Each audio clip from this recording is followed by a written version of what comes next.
আসসালামু আলাইকুম। রুকসানা ফ্যাশনে স্বাগত জানাচ্ছি আমি রুকসানা হাসান। আজ আমি আপনাদের দেখাবো হাফ কলার বা বেন কলার কিভাবে তৈরি করতে হয়। তো বন্ধুরা, যারা আমার এই চ্যানেলটি এখনও সাবস্ক্রাইব করেনি প্লিজ সাবস্ক্রাইব করুন। সাবস্ক্রাইব করার জন্য নিচের ডান পাশে লাল রঙের সাবস্ক্রাইব বাটনটি ক্লিক করুন, এরপর পাশের ঘন্টাটি বাজিয়ে দিন। তো চলুন বন্ধুরা, আমি এই বেন কলার বা হাফ কলারটি কীভাবে তৈরি করব এটা সম্পূর্ণভাবে ধাপে ধাপে দেখিয়েছি। আশা করছি সম্পূর্ণ ভিডিওটি শেষ না হওয়া পর্যন্ত অবশ্যই দেখবেন এবং আপনারা এর থেকে শিখতে পারবেন কিভাবে হাফ কলারটি তৈরি করতে হয়। এই হাফ কলারটি তৈরি করার জন্য আমি এখানে এক টুকরা বক্রম নিয়েছি। বক্রমটাকে এখানে দুই ভাঁজ করে নিয়েছি। এবার গলার মাপ অনুযায়ী গলার চওড়া নিব 3 ইঞ্চি। এখানে 3 ইঞ্চি বরাবর আমরা দাগ দিয়ে নিব।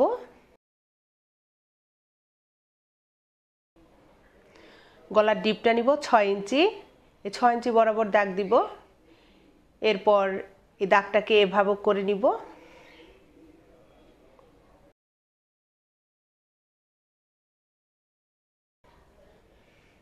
এই দাগটাকে বক্সের মতো করে নিব। এরপরে এটাকে এভাবে করে রাউন্ড করে গোল শেপ দিব। আমি এখানে গোল গলা তৈরি করব। আর সাইডে 1 ইঞ্চি পরিমাপ এভাবে করে নিয়ে তারপর দাগটা দিয়ে দিব। এবার দাগ বরাবর বক্রমটাকে কেটে নিব। আপনারা যদি চান এর চাইতে বড় গলাও নিতে পারেন।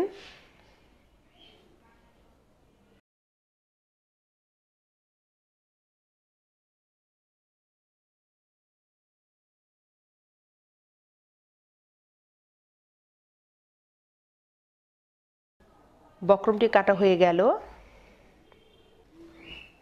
বডির কাপড়ের সাথে মিল রেখে এখানে এক টুকরা কাপড় নিয়েছি, এটার উপর এভাবে করে রাখবো। খেয়াল রাখতে হবে কাপড়টা যেন কুঁচকে না থাকে, সেভাবে করে নিয়ে প্রথমে আমরা এই বক্রমটাকে আটকে নিব।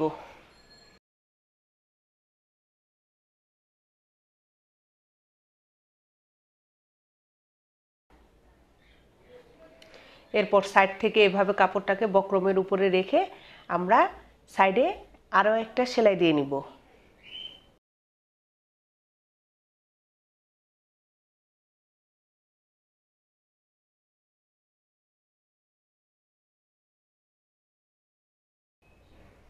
সেলাই দেওয়া হয়ে গেল। এরপর যে বাড়তি কাপড়গুলো রয়ে গেছে এগুলো আমরা এভাবে করে কেটে ফেলবো।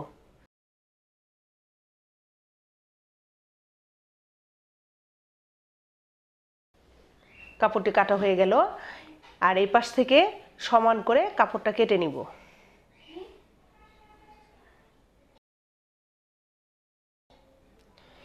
এরপর এই কাপড়টিকে এভাবে করে দুই ভাঁজ করে নিব এবং মাঝ বরাবর একটা কোণা কেটে নিব। আর এই নিচের দিকে আমরা চক দিয়ে দাগ দিয়ে নিব।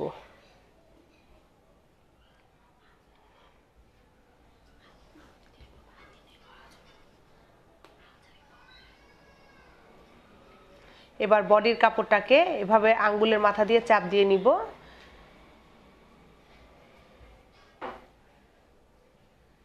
তারপর এই মাঝ বরাবর যে একটা লম্বা দাগ হয়েছে এখানে আমরা চক দিয়ে দাগ দিয়ে নিব।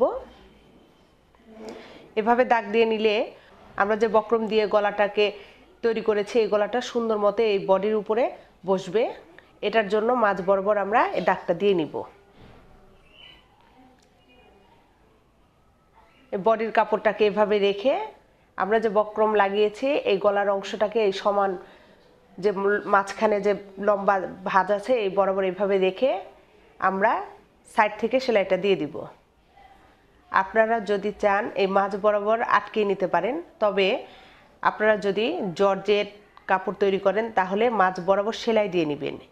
মাঝ বরাবর সেলাই দিয়ে নিলে ভালো হবে।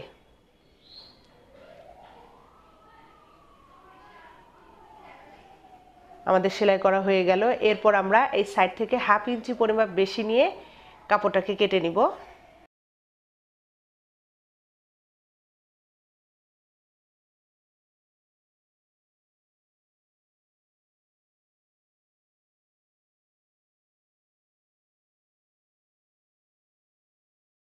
এরপর এই কোনাগুলোকে আমরা কেচির মাথা দিয়ে কেটে নিব। কাটার সময় অবশ্যই খেয়াল রাখতে হবে সেলাই যেন না কাটে, সেলাই কাটলে কিন্তু সমস্যা হবে।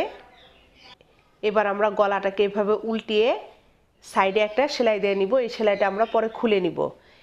এখন আমাদের সেলাইয়ের সুবিধার জন্য এভাবে করে সাইডে সেলাইটা দিয়ে নিব।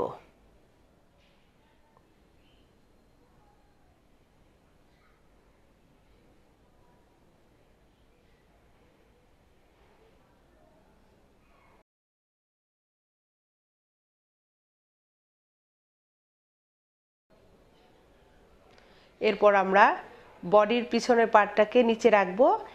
এরপর সামনের পার্টটাকে এভাবে করে কাঁধের সাথে একেবারে সাইড থেকে আমরা সেলাইটা করে নিব। এই দুইটা কাঁধের জয়েন্ট আমরা এই পাশ থেকে দিয়ে নিব।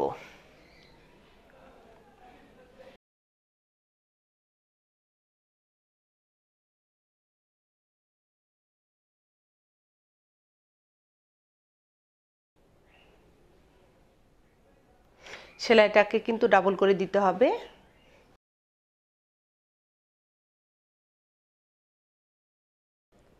এরপর আমরা পিছনের পার্টটাকে এভাবে দুই ভাঁজ করে নিব এবং মাঝ বরাবর একটা কোনা কেটে নিব। এখন এখান থেকে আমরা কলারের মাপটা নিব।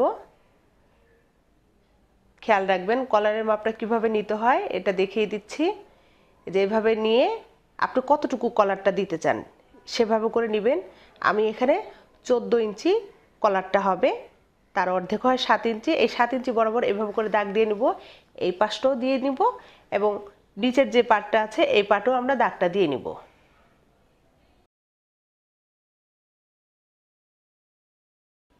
এবার আমরা এই কলারটি তৈরি করার জন্য একটু বক্রম নিয়েছি। কলারটি হবে 14 ইঞ্চি, তার অর্ধেক হয় 7 ইঞ্চি। আমরা এই 7 ইঞ্চি বরাবর এভাবে করে দাগ দিয়ে নিব। আর এই কলারের চওড়াটা নিব 1.5 ইঞ্চি।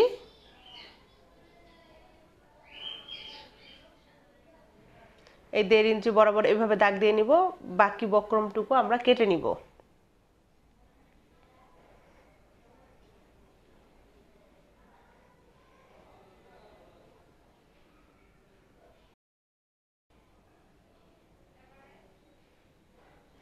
আর এই সাইড থেকে আমরা এভাবে করে রাউন্ড করে দাগ দিয়ে নিব। গলার উপরের অংশে আমরা পাইপিং লাগাবো, এর জন্য এটা বেশি এই সাইডটা বেশি উঁচা করা যাবে না। এবার এই দাগ অনুযায়ী আমরা বক্রমটাকে কেটে নিব।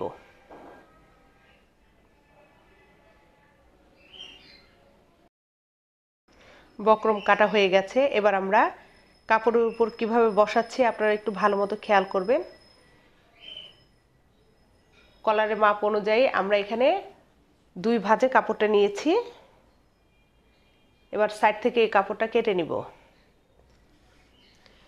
কলারের মাপ যা আছে তার থেকে 1 ইঞ্চি পরিমাপ অবশ্যই বেশি নেবেন, এটা খেয়াল রাখবেন। কাপড়টাকে উল্টা করে নিব।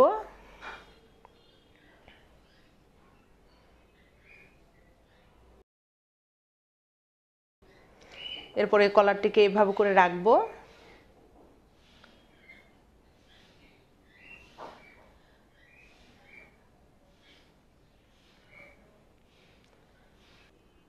এরপর আমরা বক্রমের উপরের অংশে যেভাবে কাটা আছে বক্রমটা সেভাবে করে আমরা সাইডে সেলাইটা দিয়ে নিব। আর সেলাই করার সময় অবশ্যই খেয়াল রাখবেন এখানে যেন 1/2 ইঞ্চি পরিমাপ বাদ দিয়ে সেলাই করতে হবে। এটা আমি 1/2 ইঞ্চি পরিমাপ বাদ দিয়ে তারপর সেলাইটা করব।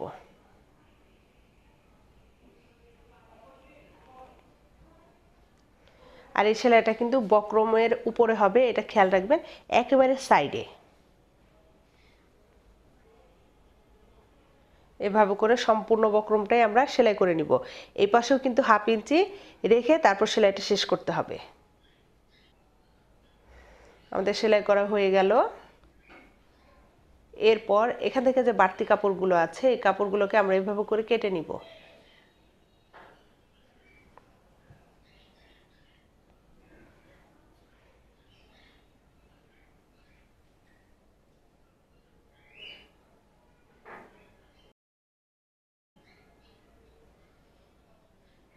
এই কোনাগুলোকে আমরা একটু এইভাবে করে কেটে নিব, তাহলে কলারটা সুন্দর মতো বসবে।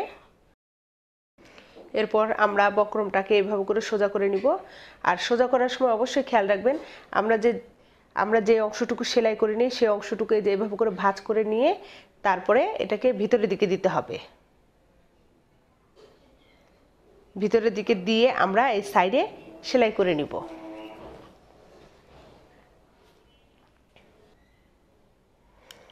এই পাশটাকে এইভাবে করে ভাঁজ করে নিয়ে ভিতরের দিকে দিয়ে তারপরে কিন্তু সাইডে সেলাই করতে হবে।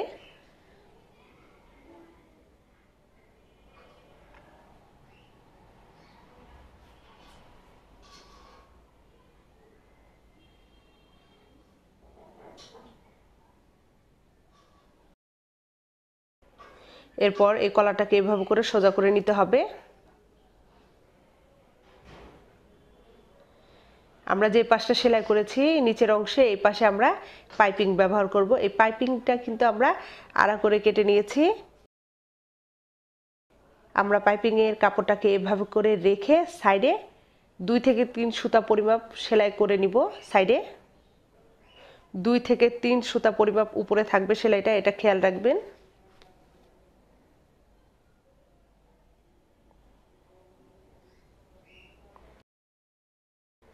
এভাবে করে আমরা নিচের এই অংশটুকু পাইপিং লাগিয়ে নিব।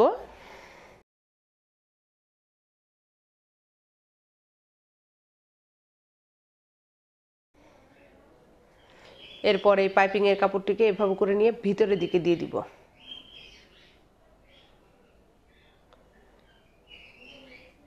এই ভিতরের দিকে দিয়ে দিব, তাহলে পাইপিং এর মতো চিকন কাপড়টা দেখা যাবে। এক কালারে যে কাপড়টা ব্যবহার করেছি এভাবে লাগালে বেন কলার বা হাফ কলারটা দেখতে অনেক ভালো লাগে, তার জন্যই এভাবে করে পাইপিং দিয়েছি। আপনারা যদি চান আপনারা এভাবে করে নিতে পারেন।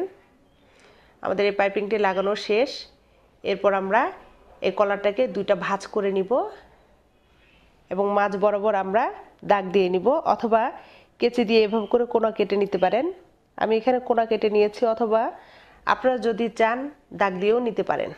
এবার আমরা বডির যে পিছনের পাটে কোনা কেটেছিলাম মাঝ বরাবর, আর কলারের মাঝ বরাবর আমরা এভাবে করে কোনা কেটেছিলাম। এই কোনা দুটাকে এভাবে করে রেখে এটা কিন্তু ভিতরের দিকে বডির যে সোজা পাট আছে সেদিকে না, ভিতরের দিক থেকে সেলাইটা হবে। তা আমরা এখান থেকে মাঝখান থেকে কলারটা বসাচ্ছি, এই কারণে মাঝখান থেকে কলারটা বসালে যারা নতুন তারা খুব ইজিভাবে এই কাজটা করতে পারবে, সে কথা চিন্তা করে আমরা মাঝ বরাবর থেকে সেলাইটা করব।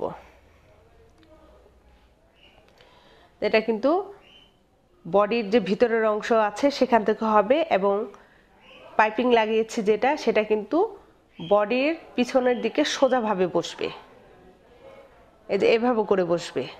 এই কারণে এভাবে আমরা পাইপিংটা লাগিয়েছি। এখন আমরা মাঝ বরাবর যে কোনা কেটেছি এখান থেকে সেলাইটা আরম্ভ করব। আর এভাবে সেলাই করলে আপনার 2টা পাশেই কলারের মাপ এক সমানই আসবে, যে একটা ছোট একটা বড় এরকম হওয়ার সম্ভাবনা থাকবে না। যারা নতুন তারা এই মাঝ বরাবর থেকে সেলাইটা করবেন।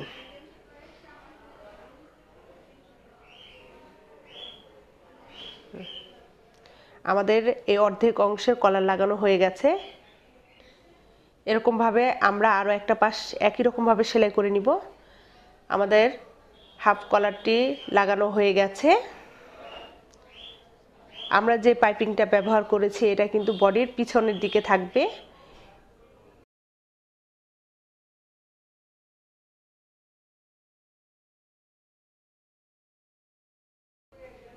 এবার আমরা যে পাইপিংটা লাগিয়েছি সেখানে এভাবে করে ধরে নিয়ে তারপর আমরা একেবারে সাইডে যেখানে পাইপিংটা আছে সেখানে আরও একটা সেলাই দিয়ে নিব।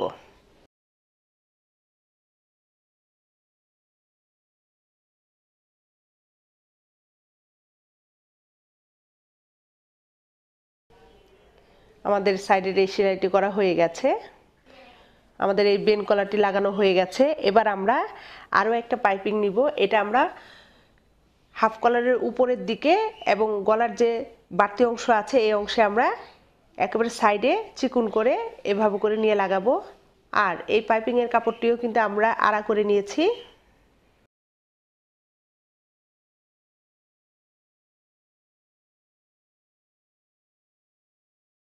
এবার আমরা এই শেষের অংশে যখন সেলাই করে আসব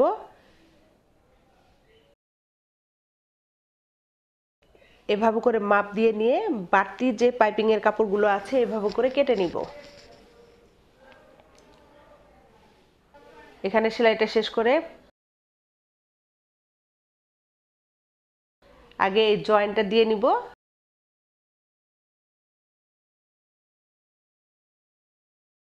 তারপর বাকি যে সেলাইটুকু রয়ে গেছে এই সেলাইটুকু করে নিব।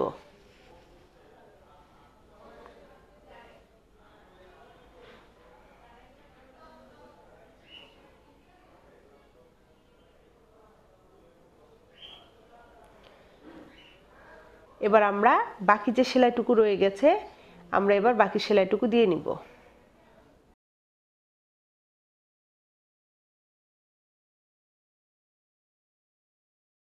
সেলাই করা হয়ে গেল। এবার আমরা এই পাইপিং এর কাপড়টাকে এভাবে উল্টিয়ে তারপরে এভাবে করে নিয়ে সাইডে সেলাই করে নিব। তো বন্ধুরা, আমাদের এই ভিডিওটি যদি আপনাদের ভালো লাগে লাইক কমেন্ট এবং শেয়ার করতে ভুলবেন না। আর এই ভিডিও থেকে যদি আপনাদের কোনো কিছু জানার থাকে, কোথাও যদি বুঝতে অসুবিধা হয় আমাদেরকে অবশ্যই কমেন্ট করে জানাবেন, আমরা এর উত্তর দিব। তো বন্ধুরা, আমার এই বেন কলারটি তৈরি হয়ে গেছে। আশা করছি আপনাদের ভালো লেগেছে। যদি ভালো লেগে থাকে লাইক কমেন্ট এবং শেয়ার করতে ভুলবেন না। তো ধন্যবাদ আমার এই ভিডিওটি দেখার জন্য এবং আমাদের সাথে থাকার জন্য। আল্লাহ হাফেজ।